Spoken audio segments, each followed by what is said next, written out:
How did the penguin get himself a date? Well, he had the best Piplup lines. Bike Chain Starters, Episode 11, Piplup. What's going on? I'm PokeWelder Zach, and today we're making Piplup out of bike chains. Before we get started, when this video hits 1,000 likes, I'll be doing a giveaway to one person from the comment section below. So, what did you think about the intro joke? Do you have a better one? Do you have any good Piplup lines? Or do you just like Piplup? If so, leave it in the comments below. Go ahead and like, subscribe, and let's get on to the build. I'm going to kick it off by breaking the chains into some smaller parts here. Alright, we're going to lay out the parts for the head first. This Piplup head is made a little bit different than most of the other sculptures. It just trying to get the more round shape. Next set over here is going to be used for his body, his little coat tails, and then his wings as well, and his little feet. Ooh, look at that. Alright, so to get started with the head, trying to sort of create the circular shape, we're going to start off with the base, or the sides of the head, which are going to be the sort of white circles, and those are going to be made up of the 6-link parts, whereas the main part of the head, you can see below, is going to be made up of 8 links. This is a little bit smaller design than my first iteration, just to kind of match with the general size of most of the other sculptures. So when we get them cleaned up, we will now sort of try to fit these 3 links in between the 6 and the 8. Again, this is a little bit different style than I usually go with. And I think on future iterations, I want to use a 4-link in here instead of a 3, just to help space them out a little bit more and get that round shape. I think those spots end up looking a little bit flatter in the final design. So once we get those spacers in, we add the 6-link pieces onto the outside, and once those are tacked, you'll be able to see where the 8 juts out and makes the little beak.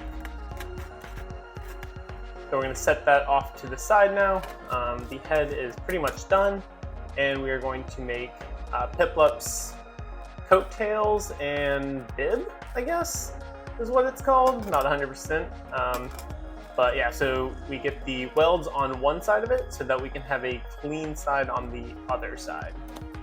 So the bib is done, and the coattails, I'm going to flip it over, get one quick tack at the top, and then the ends here, I was going to use pins for, but just going back and forth, tacking them over and over, builds up enough of the design that I want. So you got the coattails, the bib, and the head all the way over to the side. Now we're going to make Piplup's body. These are going to be used with 6 links as well, but they're going to be elongated just a little bit to give a separation for the body. And then we'll be using 5 links, which are sort of rare in my sculptures, to do the sides. This will help give Piplup that round body, but have it, again, a little bit more elongated too, just for his general shape. So once we get those done, we will tack the 2 6 pieces together, and then we will add the 5 pieces onto the outside without trying to burn my hand.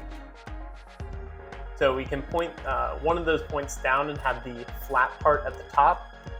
This is so that the head has something to rest on, and it also fills out the sides of the bib, whereas the points down at the bottom kind of give him that narrowing shape to move down to his feet.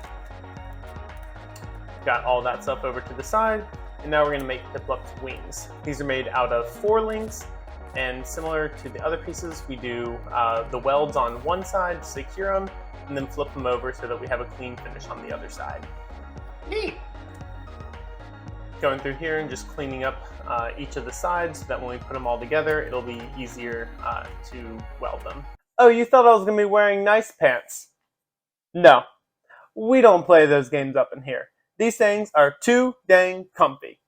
I'll try to prim and proper it up just a little bit for this Patreon promo. Over on Patreon, I post updates, announcements, special events, and exclusive bonus content.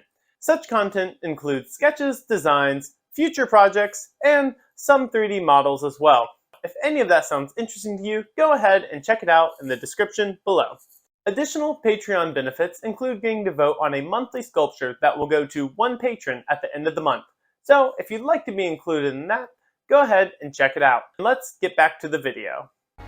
What do we have here?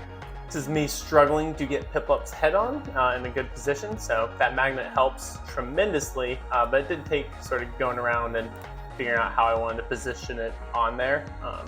Now we're going to add the coattails onto the back and the bib onto the front.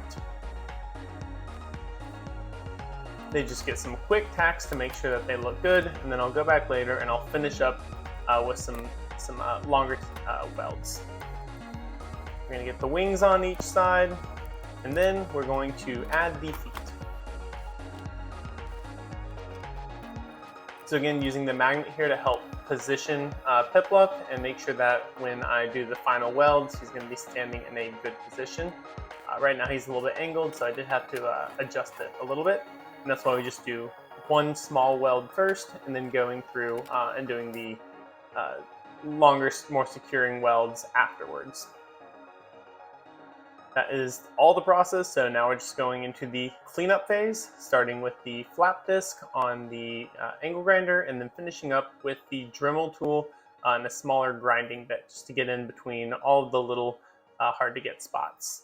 It's great for cleaning up between the chains, between all the weld areas, and just overall giving it a much cleaner finish. And there's our finished Piplup. Time for the paint. Going to give him a hard blue as a base, which, looking back, I should probably do the light blue as the base and then paint the dark blue on as details, but that'll be for the future. So now for the paint details, we're going through and adding in the lighter blue for the body. This one does definitely take a few coats, and like I said, it'd probably be better to do this as the base coat, just because around the coattails and the bib are a little bit hard to get underneath, but I do manage to get them pretty well. I think this is one of the more satisfying paint jobs I've had. Oh my! Maybe it's because there is a lot more painting, and so just getting to see all of it kind of come together was pretty satisfying. And I just really love the colors for Piplup in this.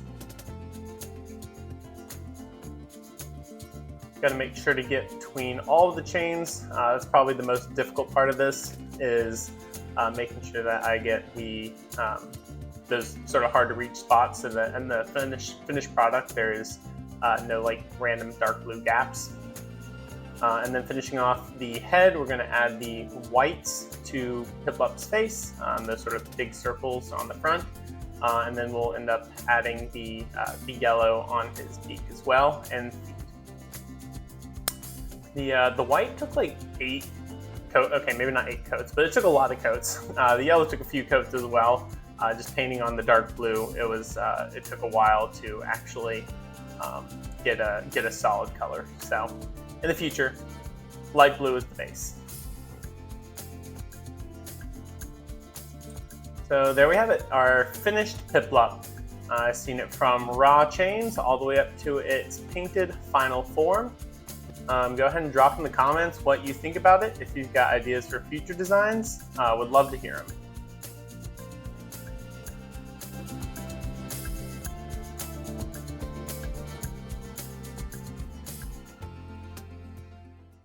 Thanks for sticking around to the end. I hope you enjoyed the video and learned a thing or two. Maybe even a good Piplup line. Again, when the video hits 1,000 likes, I'll be doing a giveaway to one person from the comment section below. While you're down there, if you want to make any requests for future projects, you can do so on my Patreon or in my link tree. Go ahead, like the video, subscribe. Next week, we're going to be doing Turtwig. So, I'll see you then. Signing off with a Totodile smile.